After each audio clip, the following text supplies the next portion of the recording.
I don't know. Say it with me. I don't know. Good God, it is liberating. I am a towering mountain of ignorance. I don't know. We're taught to believe that everything has a reason. Now, I'm glad that we have the desire to understand the world. That results in all sorts of great stuff. We want to know everything. We're humans. We're curious. And maybe it's our culture. Maybe it's just humanity. But I think a lot of the time we end up mixing up thinking something with knowing something. Suddenly, I know that I don't know. But somehow everyone else seems to know. They all know differently from each other, but they all seem to know. What I'm saying is nobody's opinions are correct in the world. And yet it's impossible not to tie your opinions to your concept of self. And often people tie those things so closely together that they begin defending their guesses as if they're defending their very lives. In a way, they are. This is why it can be so impossible to talk about certain topics with certain people. They've tied those suppositions to themselves so tightly with knots of narrative and constructed reality and values that there's just no untying it. And maybe unsurprisingly, in those situations, the best course of action is just to be friends. The world as we perceive it, as we've built it inside of ourselves, is a lie that we tell to ourselves, not out of deception, but out of necessity. We simply cannot understand the world as it is, and so we construct. But sometimes I just have to tell myself the thing that is definitely true, the truest thing I can say, which is that I don't know.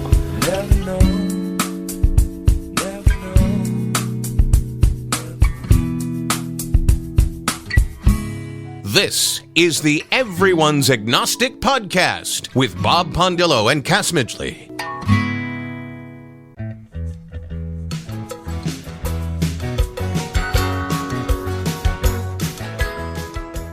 As far as my spirituality, I have basically made it up, with the knowledge, and even more so now as I get older, that we create the spirituality that helps us to feel joy and make sense of the world.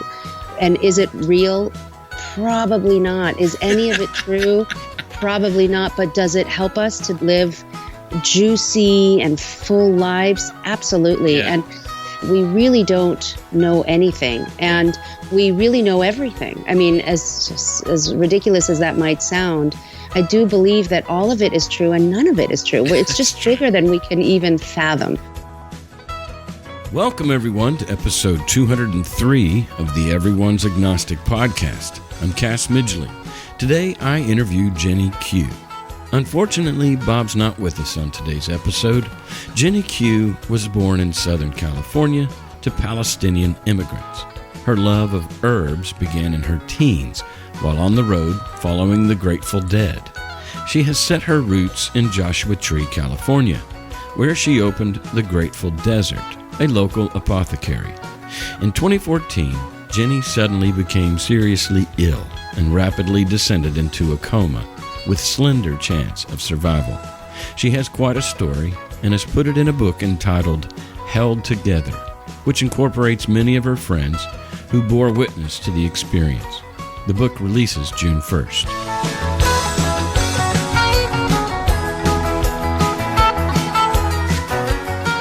Here's what one reviewer said of Jenny's book. Held Together tells a village's account of a personal tragedy, while seemingly detailing the medical marvel that left Jenny with both of her legs and 5 fingers amputated. The book truly centers around the power of community and the strength people find in a time of tragedy. Unquote. This is what drew my interest in Jenny's story.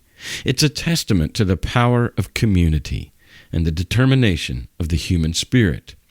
So often when tragedy strikes, people either blame God or spin it around to make God look good in spite of it. As humanists and atheists, we avoid both of these silly explanations and just get busy helping remedy it. How Jenny's friends rallied around her to mitigate the suffering and hardship of the tragedy, while beautiful in its own way, is not unique to Jenny's situation. Many, if not all of us, have witnessed friends and family descend on a problem with love and care when one of our own goes down. And yes, I have an agenda to assign credit where it belongs, even when it happens in church settings. The credit and glory, if you will, goes to humans. Loving, caring, compassionate, and godless human beings. Spoiler alert, Jenny survived the sepsis that nearly took her life, and today she joyously shares her life with her tight-knit desert community, her beloveds Yazzie, her daughter, and Mishkin, her wife, and shares her story today with me, for which I am grateful. Jenny's story raises the question, what is spirituality? I recently read a book that I highly recommend titled Living the Examined Life, Wisdom for the Second Half of the Journey by Dr. James Hollis. And before we get into my talk with Jenny, I'd like to play a clip from it. So here's Dr. James Hollis talking about spirituality from his book, Living the Examined Life. Spirituality is one of the most slippery terms of our time. What does it mean? How does it differ from religion? Are they the same, or are they in conflict? And how can we identify spirituality, especially a mature spirituality? And who is to say which is which? To address these questions, we first have to raise the question of authority. Who is authorized to make these decisions, ourselves or someone else for us? And what if that authority is inconsistent with our own reality or that which lies deep within us? Historically, the authority lay in the tribe, informed by its elders, its ancestors, its venerable stories. That other tribes had equally compelling authorities, sacred traditions, and the like is only a problem if one asserts the superior truth of one's own received authority and denies the received authority of the other.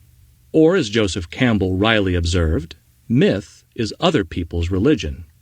Sadly, most tribalism, up to and including the tumultuous religious wars of our own age, again demonstrates the core insecurity of this human animal, who cannot get beyond his own internal security management and falls back on the primitive defense that, I am right and you are wrong, or, my God is the true God and your God is an impostor. That we have been at this sorry spectacle of complex-ridden, tribalistic religious wars for the whole of human history says something about our general difficulty in accepting ambiguity, or the premise that the only way to respect the mystery is to allow it to remain the mystery, without seeking to privatize it, codify it, and make it one's own. The hidden hubris behind such theologies is so overt that it is embarrassing to a thoughtful person, but one cannot overemphasize the power of human anxiety to commit the most appalling gymnastics of mind to justify anything. So let's get to my talk with Jenny. If you connect with her and would like to correspond with her, get the book, or talk about herbs or essential oils, her email is connect@heldtogetherbook.com. Her website is www.heldtogetherbook.com, and the website for her herbal business is grateful-desert.com. We taped this conversation on April 29th, 2018.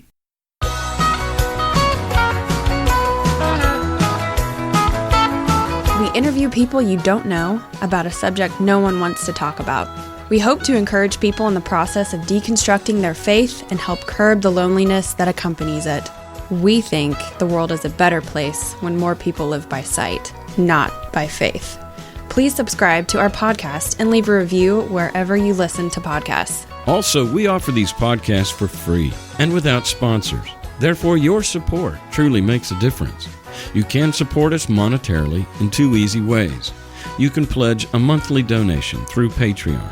That's patreon.com/EA podcast. Or you can leave a lump sum donation through PayPal at our website, everyone'sagnostic.com. Our opening monologue is an excerpt from a YouTube by Hank Green titled Towering Mountain of Ignorance. The music behind it is Never Know by Jack Johnson. The segue music on this episode is the instrumental sections of Touch of Grey by Grateful Dead. Thanks for listening, and be a yes-sayer to what is.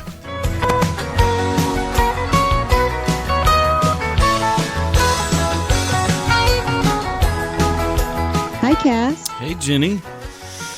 How you doing? I'm good. How are you? I'm really good, actually. Sundays I love. They're the one day I really take off. Where are you calling from? Joshua Tree. Okay, California. That's right. The only thing I know about Joshua Tree is it's a U2 album. That's right. They came out here because many musicians come out here to be inspired, because it is quite magnificent. You should come out here if you haven't. Well, there are some places around the country, whether it's, the place in New Mexico or Arizona? That's right. There's Sedona. Yeah. That's right. And there's a few places like that. Yeah. And they're spiritual. There's something magical about them. That's right. And people say that they have a vortex, though I'm not 100% sure I really understand the physics of what they mean on an energetic level. But there is power, for sure. There is. I also lived on Kauai. Boy, that place is powerful as well. It's not just the weather, or it's not just wishful thinking. Well, there is something to say about the tropics. Yeah. Well, so what's the temperature there today in Joshua Tree? I check every single day because the heat is not my favorite part, actually. Yeah. But just a couple of days ago, it was 89, a high of 89, which is high for this time of year. But today it's going to be 75, a high of 75. But we get really amazing winds. This place, Joshua Tree, is not for the faint of heart, which is to our benefit in a way, because otherwise we would have strip malls already, Yeah. So what do you say then? I mean, just the winds, or what do you mean faint of heart? Like how hard it is to live there? Well, the winds they can get up to 50-mile gusts, and that happens a lot of our spring and autumn. Wow, and the heat in the summer is, it can be oppressive. I've been here almost 18 years, and I'm much more used to it. But boy, it gets really hot. There's not a lot of water. I moved here from the trees, so that was shocking as well. I mean, it is a trip, but it's beautiful. So how big a town is Joshua Tree? Well, when I moved here in 2000, there were 7,000 people, and now I would say there's probably double that. Okay. Well, it's still not very big, though. That's no. And a lot of people leave in the summer. If you have money, you leave in the summer. Yeah. Well, I was intrigued. I got an email from probably your agent or your press release or something. You got a book coming out. But before we get into the book, what this show's about is we talk to people who have somehow deconstructed or deconverted from a childhood faith that they, either found false or over time, it just didn't pan out. So do you have a religious upbringing context? I've been thinking a lot about this. I have that experience in many ways, but maybe not exactly the way that, you have described what many of your listeners have. Right. I come from a Palestinian, basically refugee family. Okay. I was brought up in a Greek Orthodox church. The first church that we went to, we had to leave because the priest was found molesting the kids, and it was all in Arabic. It's a very old faith, and to be totally honest, it wasn't like I ever felt like, oh, this is my religion. Yeah. I just kind of never quite got there. And then we went to a Catholic school because it was the private school around my parents. And again, there, one of the priests, the first priest that I felt connected to, that I thought, oh, there might be something here. Okay. I was in 8th grade. It was the first time that I had a confession that I wasn't just kind of having to do what I was supposed to do. And not long later, a couple months later, he was arrested for molesting a lot of the kids in the school who happened to be, all of our friends' siblings and that kind of stuff. Yeah. And well, that was disappointing. That was really, I was very angry at anything related Christian for a really long time, until two people in my life kind of helped me make my peace. And my cousin, who's very Christian, he just said, Jenny, Christianity is really just about love. You can throw everything else away, but it's just about loving. And I that was good medicine for me, because I can get that. I really understood that, well, maybe Jesus was a beautiful man, and the religion that was constructed around him is, whatever it is. Yeah. But, the power of love, if that's what, the seed was, then, hey, I'm okay with that. It's not mine, but I'm okay with that. Well, but it sounds like in either case, whether it was the Greek Orthodox or the Catholicism, it never really bought in. It never was something that you gave your heart to. That's correct. As far as my spirituality, I have basically made it up. And that, with the knowledge, and even more so now as I get older, that we create the spirituality that helps us to feel joy and make sense of the world. We create it in order to, and is it real? Probably not. Is any of it true?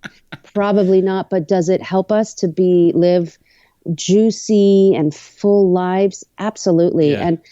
And after my experience of leaving my body in the coma, I mean, it really did stand even stronger that we really don't know anything, and we really know everything. I mean, as ridiculous as that might sound, I do believe that all of it is true and none of it is true. It's just bigger than we can even fathom. I totally get that. And here on the show, main thing that we're pushing back against is dogma and certainty and self-righteousness and imposing, your beliefs on everybody else. And oh God, that's the stuff that has made me crazy my whole life. Right. I mean, as a youngster, I was asking, well, but wait a minute, what about the people in India that grew up with Hinduism? And then people would say, well, that's why we have missionaries. And it never made sense. I really I just didn't. I do want to say, Cass, that I have been brought up in a very traditional Palestinian household, and more than the religion that I I buy into my culture. Yeah. And it's almost the same thing. It's not dogmatic, but it's so family oriented. There's so much of this kind of way that you have. It's complicated.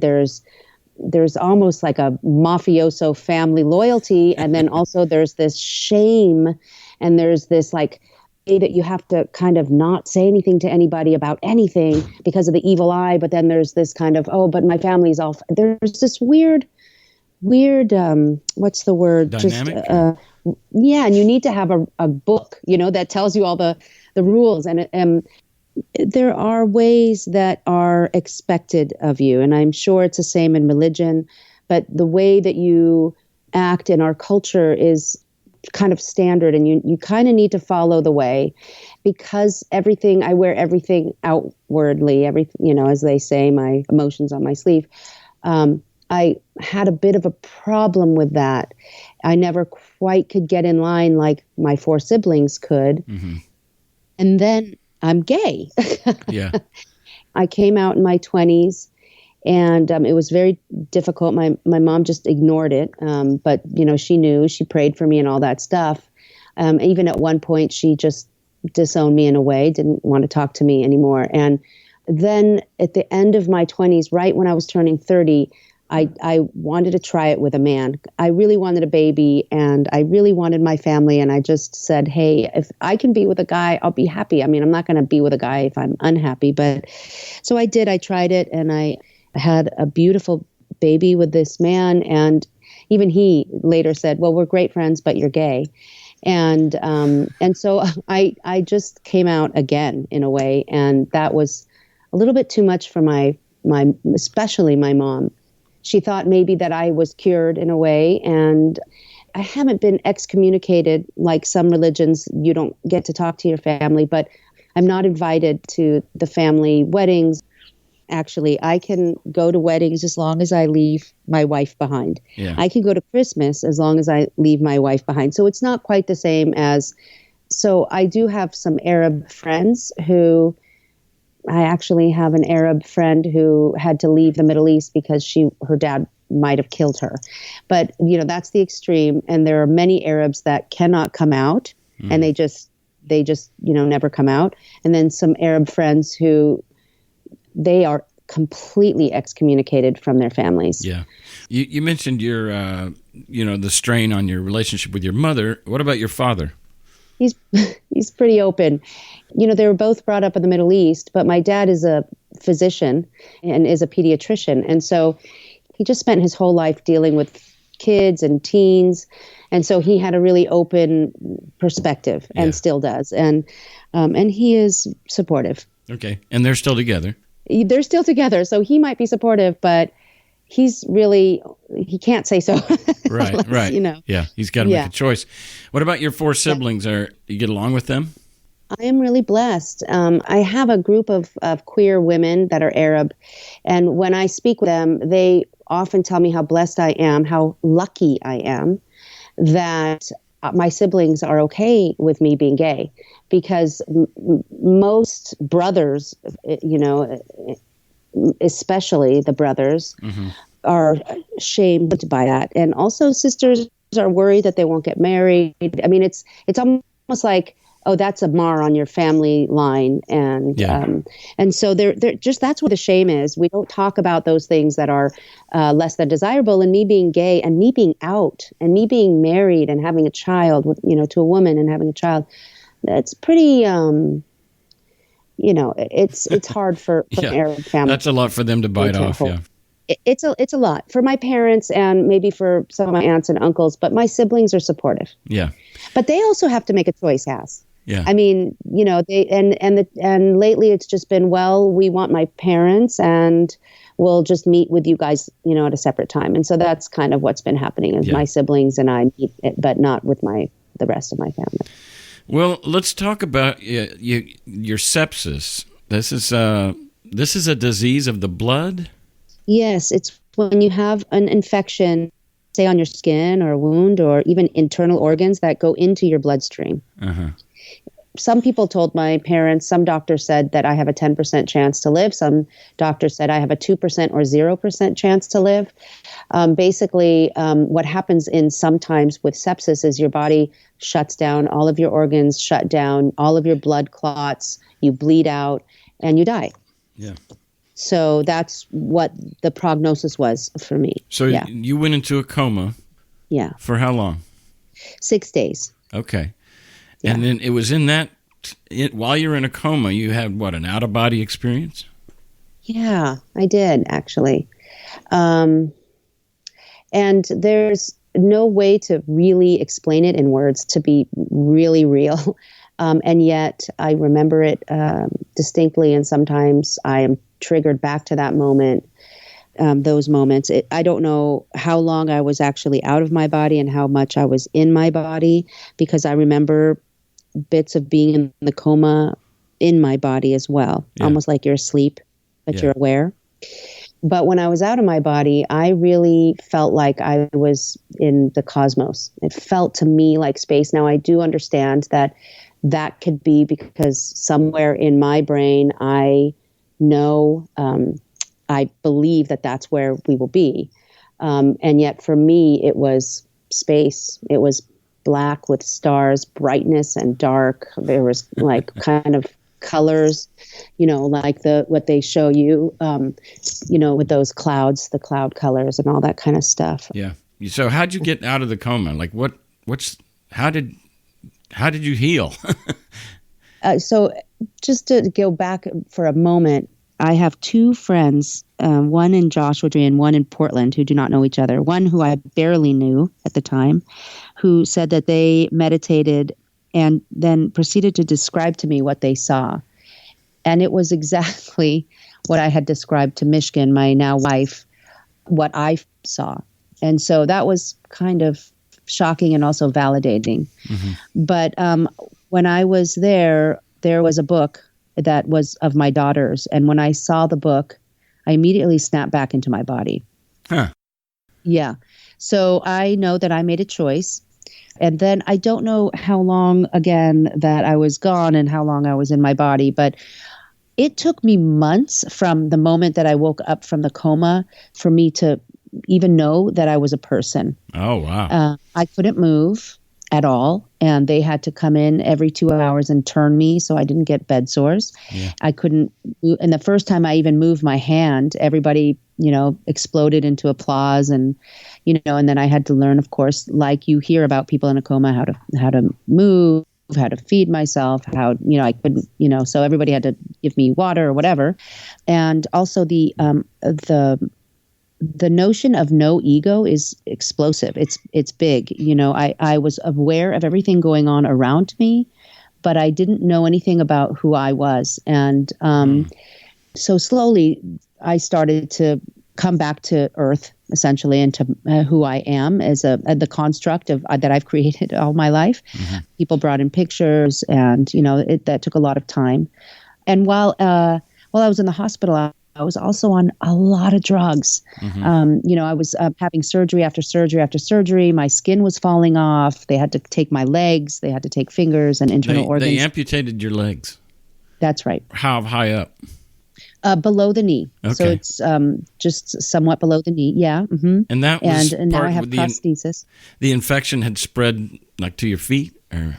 Actually, they were giving me medicine called epinephrine.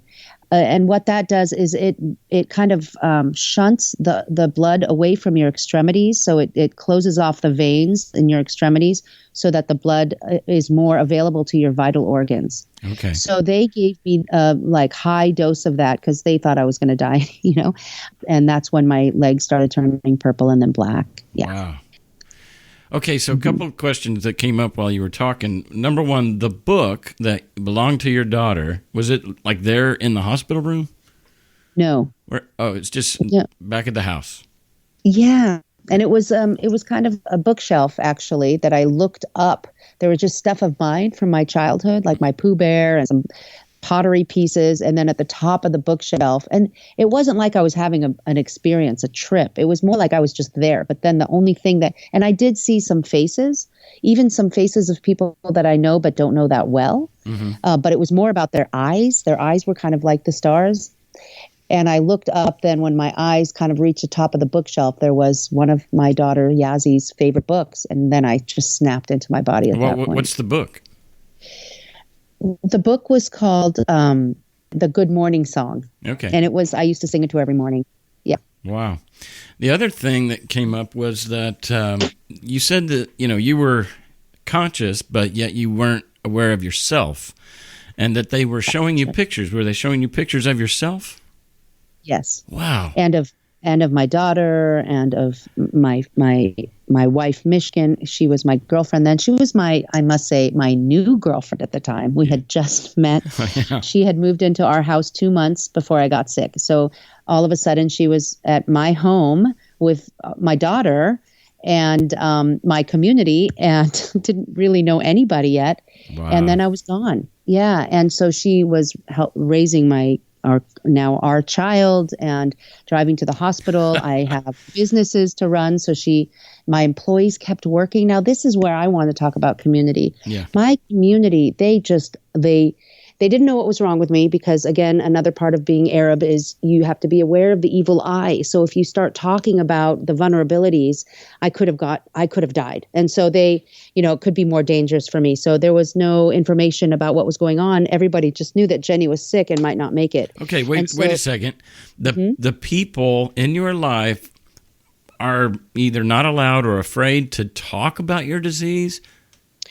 Yes. And I think it was a mixture of being Arab, and that's just the way it is. And also my dad is a doctor, and he really believes in privacy, HIPAA, as they say. Yeah. The privacy. So as I was losing limbs and getting, sick, my dad was very adamant that I would be the one to tell people, or be the one to be able to say, I don't mind if people know. And it was months before I could speak about that. I didn't, Okay, I think that. I see. Yeah. Yeah. But then also there is this superstition too, that when you talk about vulnerabilities, then you open yourself up to the evil eye. Wow. And that's an Arab cultural demon. Yes. Well, yeah. I mean, I think that some people, and certainly, so my dad's side of the family was very, very salt of the earth.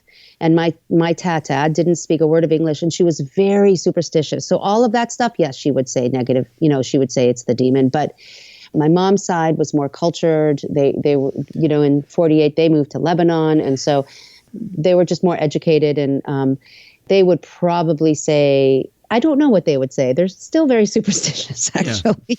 Yeah. Well, and you started, when you went down the path of I have formed my own belief. I've smorgasborded from everywhere I want to. If I get a little bit from Jesus, I get a little bit from Buddha.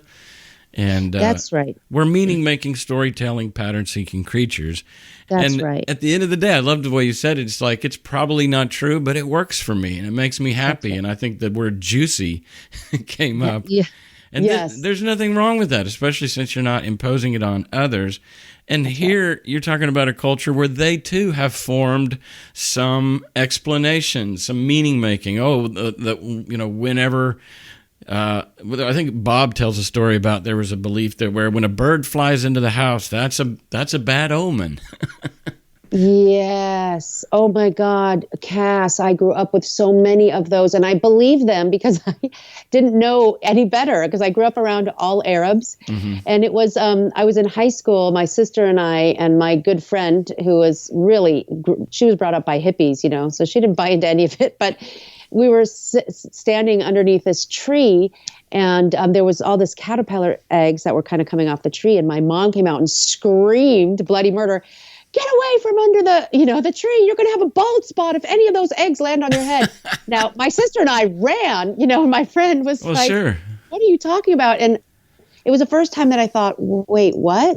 What do you mean that might not be true? It was just part of, like you cannot sweep at night. It is very bad luck. Yeah. Well, we get older and we think, because you can't see the corners of the room, you can't see the dust. But as a kid, you believe these things because they're told to you as truths, So this is fascinating that your new girlfriend just kind of got thrown into this new life. That's and right. She didn't bail. I mean, she could have just abandoned the whole thing.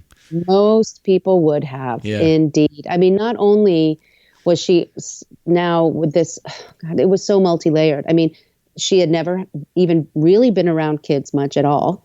And she had now an 8-year-old at home who we are so attached, and she was so much in trauma. And then there was all of a sudden, I'm in bed and I'm dying, but now wait a minute, she's going to lose her legs. Like, she didn't sign up for that. Mm-hmm. And then, my mom refused to even acknowledge Michigan. She was my mom was in shock. And I have to say, my mom didn't leave the hospital. I mean, she slept there for months. She was really devoted. So that's kind of the juxtaposition. It's like, my mom is so damn devoted, but she cannot and will not open up to the possibility that this is a good thing for me. I'm in a very healthy relationship. So Michigan would be in the room, and my mom would tell Joyce, my sister, tell her, like, she would never say the name. She would just not look at her. It was very stressful on Michigan. Wouldn't speak directly to her. She would tell somebody else to tell her.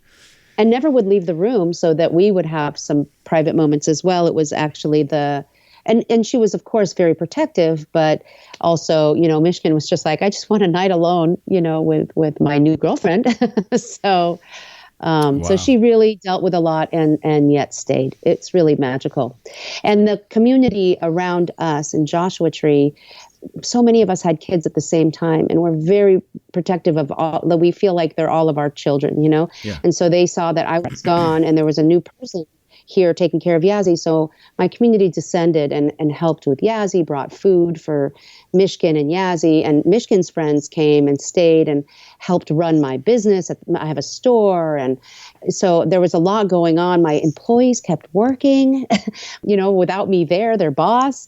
The community was like coming even more than ever to shop at my store, just in case I lived, that I would have a business to come home to and a livelihood. I wouldn't lose my home. I mean, it really was this complete community affair that came and supported my family. And the first hospital that I was at when I was in the coma, there was just, this hippie gathering in the ICU waiting room.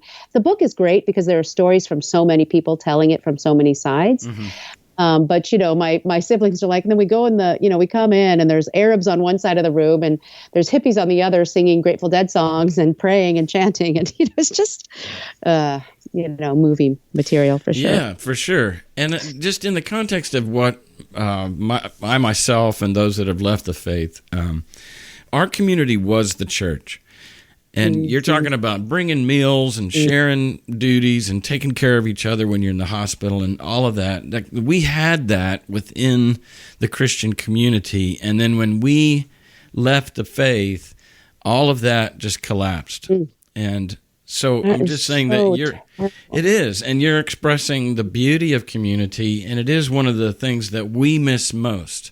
And we have had to find ways to creatively recreate and reinvent our own new communities. And it's very difficult because there isn't like a central meeting place where ex-Christians get together, you know. And so even this podcast itself has served as a maypole around which, you know, people have gathered. I can't wait. When the book comes out, I'm going to send you one because the book is, yes, about the event that happened, you know, when I got sick and lost my legs, et cetera. But really, it's about this community. Yeah. You know, the community saved my life, and the community wrote the book. I got about 50 submissions. I took them all and I kind of ripped them up into pieces and then wove them together with my own writing to tell the story from many eyes. And really what it's about is this love story, this person that was one of many.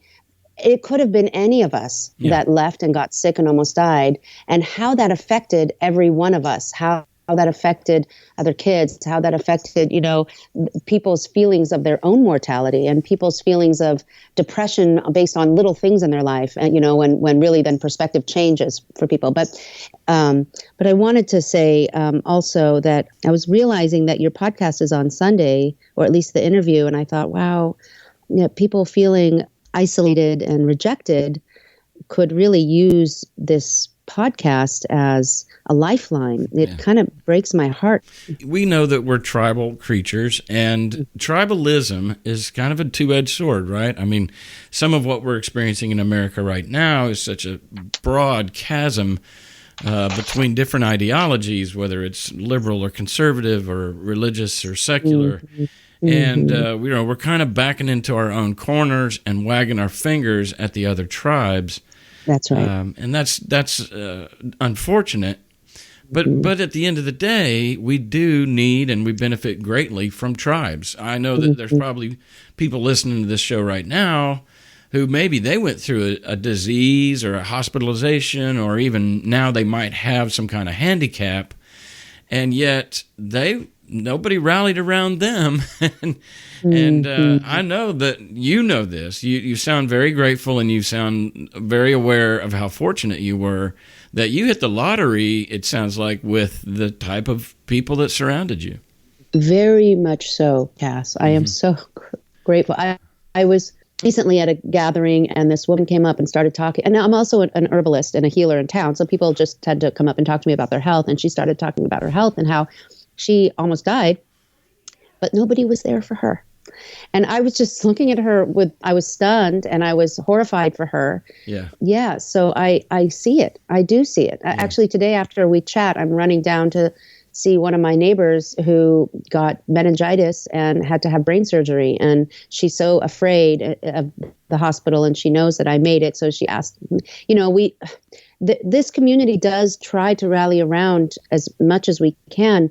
And yet people have come to me and said that, well, I have to tell you, probably 150 people have said that they would not have chosen to live, and are amazed that I decided to do the work. But I think that is perhaps they don't feel that connection to the people around them. I mean, I was just kind of pulled back from the edge. My community said, no, we're not going to let you go, you know. Yeah, you had something to come back for. And that's right. I mean, I'm not sure how much volition we have on those kind of decisions, but at least there was a magnetism. There was, you know, I certainly had to fight. Yeah, even while you were in the coma. No, not in the coma. Absolutely not. But afterwards, you know, you were conscious. I probably almost died. I mean, I don't know how many times, but a lot. I mean, my nurses and doctors tell me that. You know, I'm friends with some of the nurses that were in the ICU, and they, you know, one of them says, I don't even want to talk about it. It's too much. Yeah. But one of my nurses is like, oh my God, if you only knew how many times you almost died, you know? Yeah. So you're 2 months into this new relationship with Mishka, and you have to go to the hospital. How long were you in the hospital? 6 months. Okay. And then when you get out, you're very reliant still very reliant on others. Oh, it was the worst. I think it was worse coming home than it was being in the hospital, because at least in the hospital there was this intentional space around me, and it was all so surreal. But coming home and being faced with the life that I used to lead and what I couldn't do, it was much more apparent because I was here in my own home, and I couldn't even reach a glass. I was just in my chair. I couldn't even fathom wearing prosthesis, even though people were talking to me about it. I went through a really, really hard time, and I was also in and out of the hospital for another 6 months. Very sick still, very sick. But I then decided to just kind of throw away all of my medications one by one because I didn't want to be on them. And the last medication I decided to stop was the opioids that I was on. I was on actually methadone, which is a very strong opioid. Coming off of that drug, not only was it physically arduous to come off of such a drug, but the shock of my brain not on drugs, seeing my new body and my new life and really understanding my disability was, God, it was a difficult time. Yeah. Yeah. Here you find yourself. And and that particular opioid, was it for pain? Yeah. It's a long-lasting drug so that you didn't have to take it as often. But when I was in the hospital, I was on methadone, fentanyl, Dilaudid, and then, of course, benzos. I was on, all kinds of anti-anxiety, and I was on so many drugs. So how long after you got out of the hospital were you able to walk? I started walking in January. I got out in July. I tried to walk before that, but I was 80 pounds. I was so weak. Oh, yeah. And I was very sick. My kidneys were not functioning well. And so it wasn't until January. I went in January and got out in July. Of what year? 2014. 2 weeks after I got insurance with Obamacare. Thank you very much. Wow. So I was, talk about luck. I was about to ask you if you were burdened with a lot of medical bills. I very much am. Yeah. I very much. Yeah. I mean, I'm still paying off, still paying co-pays, Yeah. And maybe for the rest of your life. I mean, I've got student loans I'll be paying off the rest of my life. That's right. That's right. Well, being disabled is expensive. I mean, I have these prostheses, and every 6 months you have to buy a couple pair of liners. They're just these little silicone sleeves, and the copay is $600, or is it $1,000? I forget. It's either $600 for each or $1,000 for each, but that's every 6 months just for that tiny detail. And how lucrative is the herbal business? Yeah, right. Not that lucrative. Yeah, no. And my wife is basically doing most of that. She has to. I'm, just getting through the day and being a mom, and I'm homeschooling my kid. I mean, it's an adventure. Let's just put it that way. I'm still trying to slow down a little bit, actually, because there's so much, coming back and having somewhat of my same energy and not being as depressed as I was when I got out. Mm-hmm. I thought I was going to be stuck coming off of the opioids, that now it's kind of like, wow, well, if you want to do it now. I mean, if you want that, go for it, because truly life is short. Right. I mean, you never know. I was so healthy when I got sick. I was so healthy. And then I got this procedure, and 2 days later I was I was going into a coma. And so is my understanding that very few people survive sepsis. Yeah, that's right. And so now how do you feel? Is it all out of your system? No, there are a couple of infections. There's one in particular that just doesn't want to leave. And so every once in a while I have to get checked often, and every once in a while they'll put me on antibiotics again. But I'm taking herbs and trying to, just the best I can do is create the strongest immune system and GI tract that I can, because that's kind of, those are the cores of your system. I understand that you also work with essential oils, or... That's right. Yeah, that's right. Well, my wife is really into those. I mean, she puts a little bit in a handkerchief every night and just breathes it as she's going to sleep. Oh, that's wonderful. I bet. Does she do lavender, or what does she do at night? Yeah, I don't know. I think that's one of them. I don't know. Yeah, yum. I everywhere I go, if some people, they work at a restaurant and they leave work and people are like, wow, you smell like French fries. Well, everywhere I go, people are like, you smell so good, because I have an aromatherapy bar.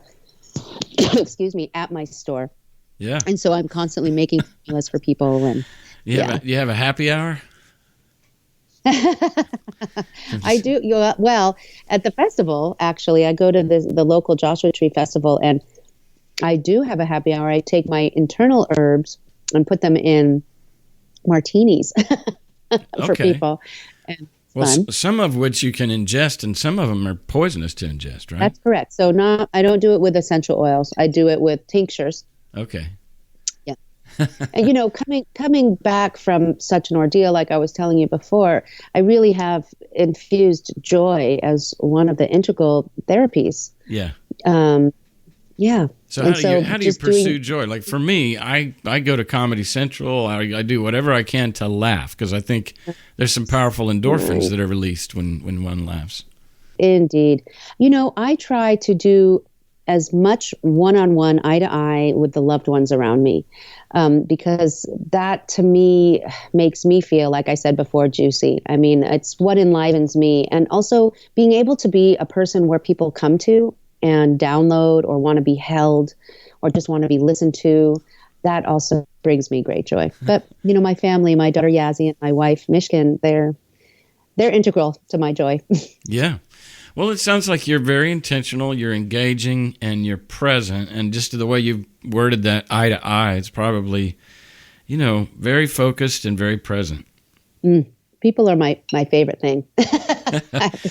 Well, you're probably not one to be on your phone then, are you? I'm sick of these phones getting in the way of relationships. Well, I'll tell you, Cass, people know that I am a big pain to get a hold of because I always have 150 texts. I always have too many emails and don't even get me started on the other stuff like Facebook and Instagram. So I just, you're right. I like to be sitting with somebody. Yeah.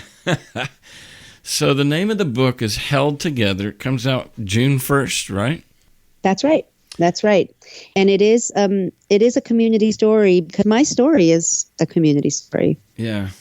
Well, and I guess, do you have any tips for people out there? Because what I did here in this town is I made some friends over the years and, relationships, if you rely on just strict organic hooking up, it's not going to happen, or at least it's not going to happen at the rate that you kind of need it to. So I did some intentional contacting, and I eventually handpicked half a dozen couples in this case, and some singles, and I sent them all an email. And I just said, here's what I want to do. I want to do a monthly meeting. We can call it a book club, but we don't have to read a book every month. But here's what I want to do. And I literally laid out an agenda for that meeting. So from 6 to 7, it's happy hour. You come at your leisure, and you make a plate. You bring an appetizer. You bring your own drink, and you socialize from 6 to 7. And then at 7 o'clock sharp, we'd get in a circle, and everybody has like 3 minutes or 5 minutes to check in. And it's almost like an AA meeting. They have their own time. You can't interrupt them. Nobody can talk except them. It's their time. But when the timer goes off, they have to wrap it up. And then the next person goes. And that way we're ensured that within 1 hour, everybody got equal time. And then we break at 8 o'clock. We refill our drinks. You go to the bathroom, refill your plate. And at about 8:15, we come back to the circle. And now it's just open discussion. And yet it is still one person at a time, but it's not with a timer. It's just a conversation. And then at 9 o'clock, we stop the meeting officially, and now it's just leisure. You can stay as long as you want. You can leave if you want. I mean, no, you can always leave if you want. But, so there was that structure. And I'll tell you what, there's a lot of people that, like, why can't we just get together and wing it? And then why are you the timer Nazi? And, there's a lot of kind of complaining. But I guarantee you, Jenny, those people leave grateful that somebody brought some structure to that meeting because within a 3-hour period of time, they just had a rich experience. They bonded with people. They're going to look forward to next month. And you do that month to month for 4 years like we did. You are rooted in each other's lives. Yum. That is beautiful. I love the idea. I want to come over. Right? I love that idea.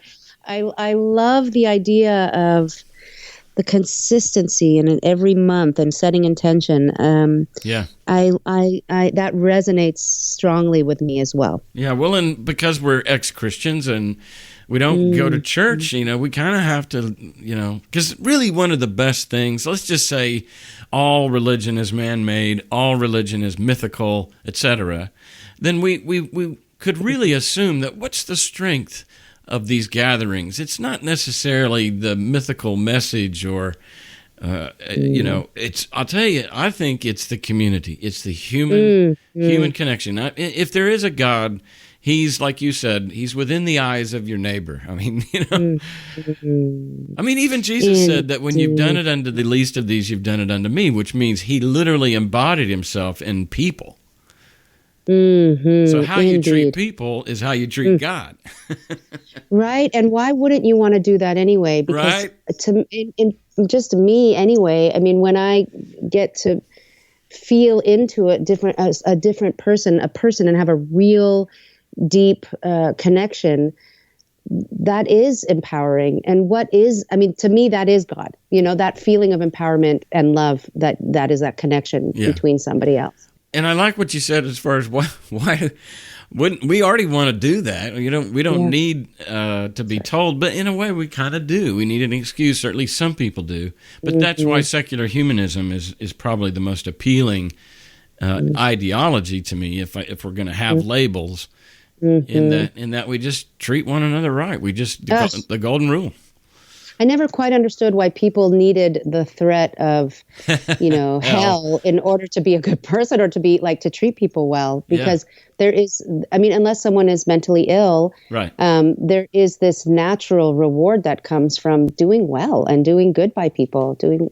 So yes, I agree. And when I first moved to this community, I think the reason that I have such a strong community myself is I really tried to do the same thing that you're talking about, but I didn't have such a way as you. But it was all climbers here, and I, liked to climb, but I wouldn't have considered myself a climber. And I was kind of like, okay, well, if I have to listen to one more conversation about where your finger went on that rock, I just wanted something that was a little deeper. And so I tried to create a book club, and, here we were in a 7,000 people community, and the 4 people that wanted to be in the book club, I came and I said, I finished the book, it was so great. And someone said, oh, cool, can I borrow it? And then the next person said, oh, I'll borrow it after her. And I realized that we were going to have a book club with one book. I was like, this is not going to work. Right. And so then I tried with a supper club, where I just wanted gatherings where it wasn't about just drinking and kind of just talking about climbing, or,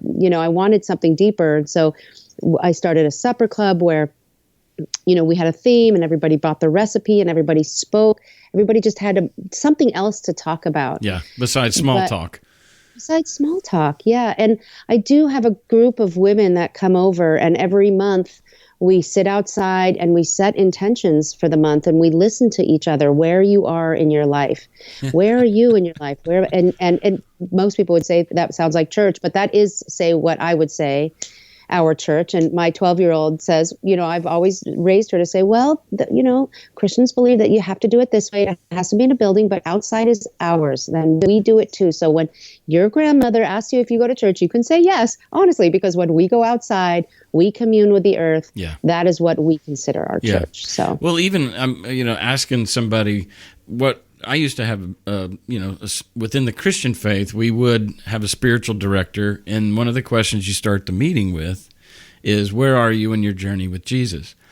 And all you're doing is just taking out that journey with Jesus part. It's like, where are you in your life journey? Mm-hmm. And as much as that sounds like church, so what? It's one of the things we glean that they're doing right. Yeah, I grew up in a Palestinian household surrounded by Arabs, but in Southern California. Yeah. So I grew up very naturally picking and choosing those things that worked for me. Yeah. So I picked what worked for me in my Arab culture. I picked what worked for me in the American culture I was in.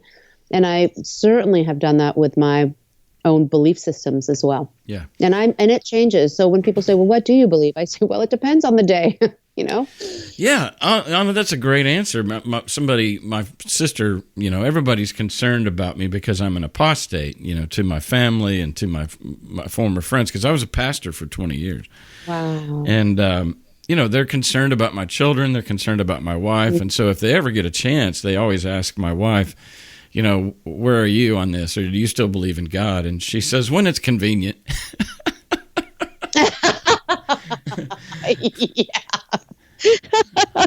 That's right. You know what? I have to tell you, most people probably feel that way anyway, and they would never say it. Yeah. I mean, how many people go to church on the, Easter and never, or Christmas and Easter or whatever. So, right. Yeah.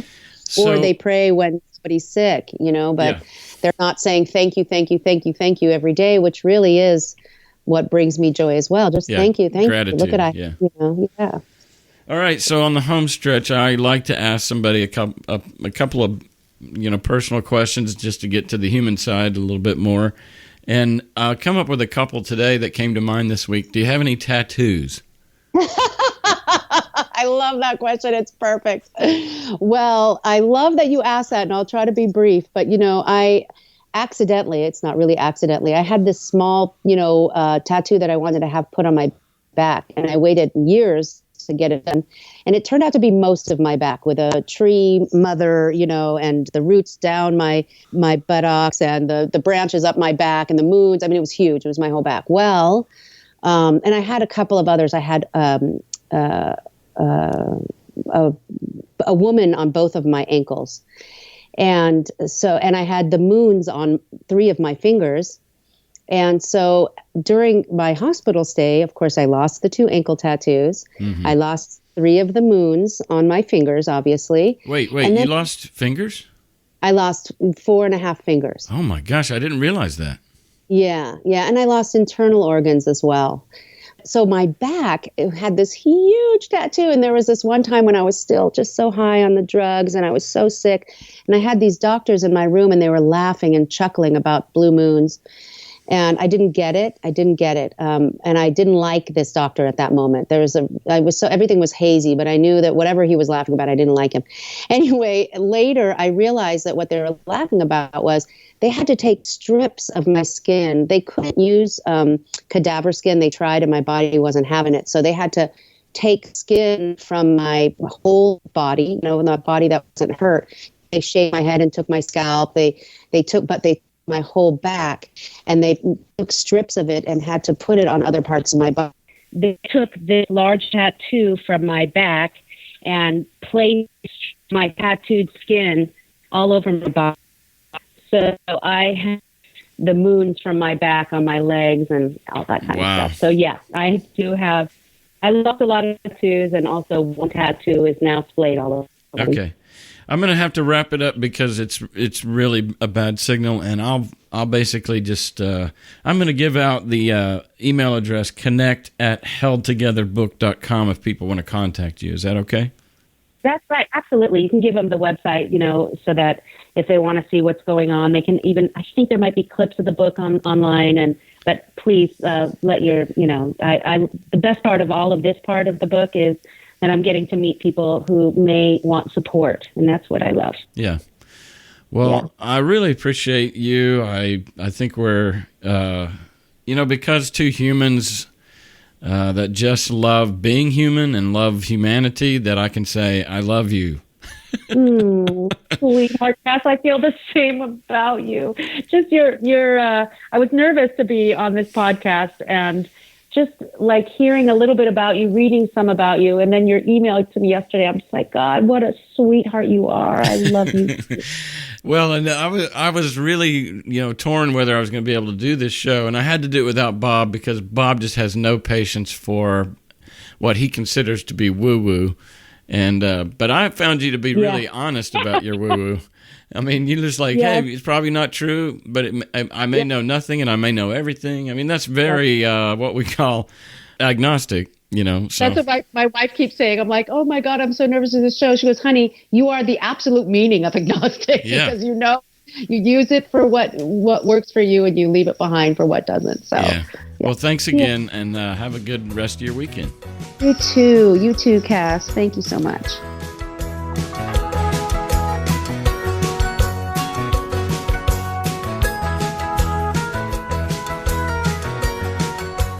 So just some thoughts on my time with Jenny. I really enjoyed that, much more than I thought I would. And obviously, Bob and I were on the porch, and I had sent him her bio and stuff, and he's like, why are we talking to her?